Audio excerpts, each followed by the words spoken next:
Olá miúdos, então bem-vindos aqui ao resumo da vossa videoaula desta semana. Isto tem como único propósito sumariar, sintetizar tudo aquilo que nós falámos durante esta aula online que fizemos no Classroom, ok? Ou no Google Meet. Então cá vai. Não te esqueças, o nosso sumário desta semana foi em modo de formação das rochas magmáticas e ainda falámos sobre a textura e exemplos de rochas vulcânicas e rochas plutónicas. Que ferramentas é que foram necessárias ou é que são necessárias para esta semana? O teu caderno diário, material de escrita, o teu manual escolar, mais precisamente as páginas 120 a 124, o computador ou o telemóvel e ainda a tua escola virtual, ou o teu acesso à escola virtual. Se, entretanto, ainda não fizeste a tua inscrição na escola virtual, não te esqueças que neste momento a escola virtual é gratuita e aqui no canal tu tens um vídeo explicado como é que podes aceder. Vamos então começar. O que é que são rochas magmáticas? Bom, as rochas magmáticas são rochas que resultam da consolidação do magma. Eu recordo que magma é rocha em estado de fusão.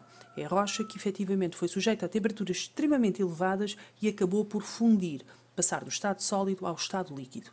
Existem rochas magmáticas que são vulcânicas ou extrusivas e rochas magmáticas que nós chamamos de plutónicas ou intrusivas. Só uma pequena dica. Extrusivas é muito parecido com a palavra exterior. Intrusivas, muito parecido com a palavra interior. Isto já está aqui alguma ideia do que é, ou qual é a diferença entre as duas. Então, rochas magmáticas vulcânicas ou extrusivas são aquelas rochas que resultam de um magma que consolida, ou seja, que arrefece, que se torna sólido à superfície ou muito perto dela. Apresentam cristais de reduzidas dimensões e que são frequentemente invisíveis a olho nu. Isto devido ao arrefecimento desse magma. Nós já vamos ver isso mais à frente. O basalto é uma rocha vulcânica. Já tiveste a oportunidade nas aulas de ver rochas basálticas. Daqui a nada, quando te vires aí uma fotografia, certamente vais reconhecer.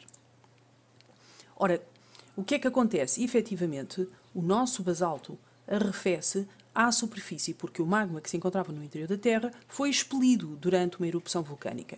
E cá está ele. O magma perdeu os gases e agora, como tu sabes e recorda isto, deixou de se chamar magma, passou a chamar-se lava, ok? Esta lava vai arrefecer à superfície e, efetivamente, vai arrefecer de uma forma rápida. Rápida ou super rápida, porque, olha, quando há uma erupção e este magma é expelido de forma mais violenta, estes pedaços de lava que se vão projetando arrefecem tão depressa que já nem é arrefecimento rápido, é quase super rápido. Ora bem, depois temos as outras, as rochas magmáticas que são plutónicas ou intrusivas.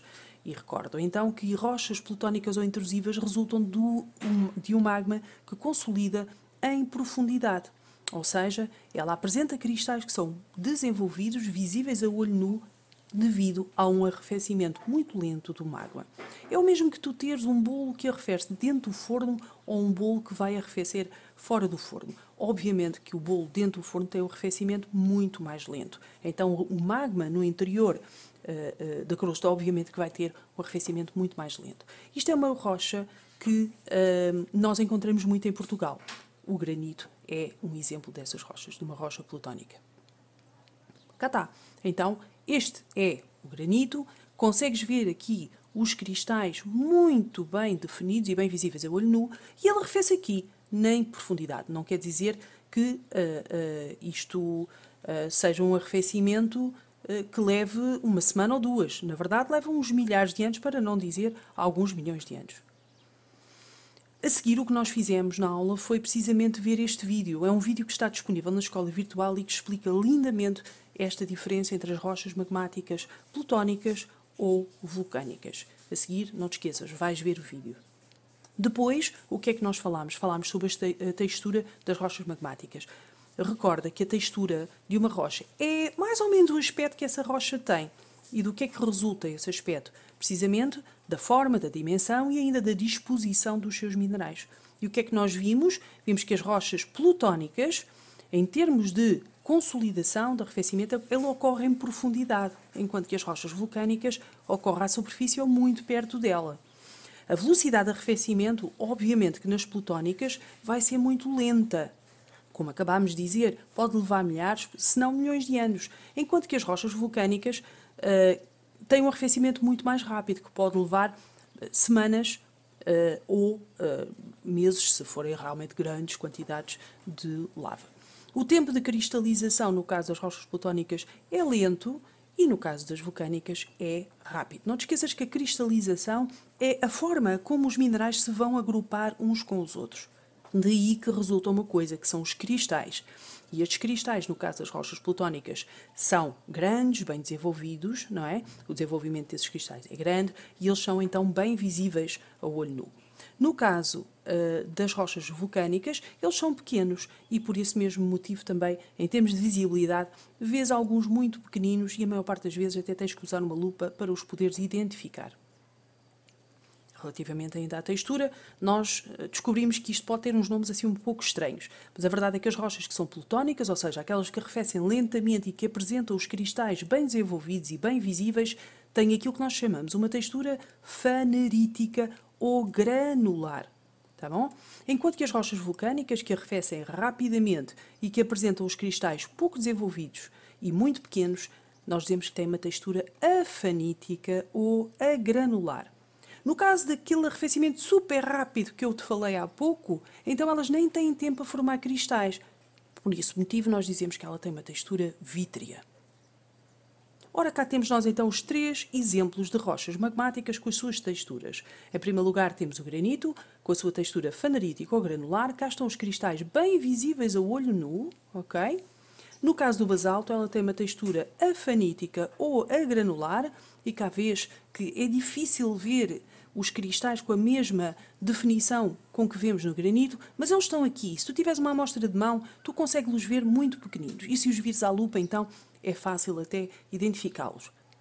E, finalmente, tens aqui um exemplo de uma rocha cuja textura é vítrea. Ela arrefeceu tão depressa que não teve tempo para formar cristais.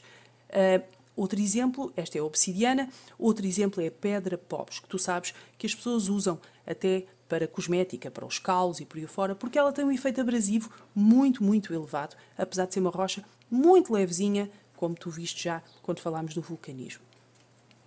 Nota, vais ao teu manual, na página 124, refiro que isto, ou relembro que isto é para os meus alunos, e vê que minerais é que nós podemos encontrar no granito e no basalto. Eu vou-te dar aqui uma pequena ajuda. Então, o granito é uma rocha onde tu encontras principalmente 4 minerais: o quartzo, o feldspato, a biotite e a moscovite. No início do ano, tu tiveste a oportunidade de observar estes minerais. No caso do basalto, tu tens os seguintes minerais: o feldspato, as piroxinas e a olivina. A seguir, nós vimos um pequeno vídeo sobre as rochas magmáticas em Portugal, ok? E também chegaste à conclusão, então, que o basalto existe principalmente na região dos Açores, enquanto que o granito é possível encontrá-lo principalmente nas regiões do norte do país, as Beiras, Trás-os-Montes, etc. Ora bem, então quais são os materiais que tu tens disponíveis no Classroom? Não te esqueças que nós temos lá um item que se chama precisamente materiais e que onde estão agrupados, digamos, todas estas coisas que eu te vou fornecendo. Para esta semana tu tens este PowerPoint para poder estudar, os 2 vídeos que viste, tens lá os links para os poderes consultar e ainda tens o link para fazeres um quiz, que é um apanhado de toda a matéria, onde tu vais poder verificar se sabes ou não os conteúdos. Tarefas para a tua semana é simples. Tens que estudar a matéria que está no PowerPoint, consultar o teu manual das páginas 120 a 124, fazer um resumo da matéria no teu caderno e fazer o quiz que está no Classroom. E pronto, é isto. Bom trabalho e boa semana. E não te esqueças que se te forem surgindo dúvidas sobre a matéria, as poderás colocar no item que se encontra no Classroom e que se chama Tenho Dúvidas.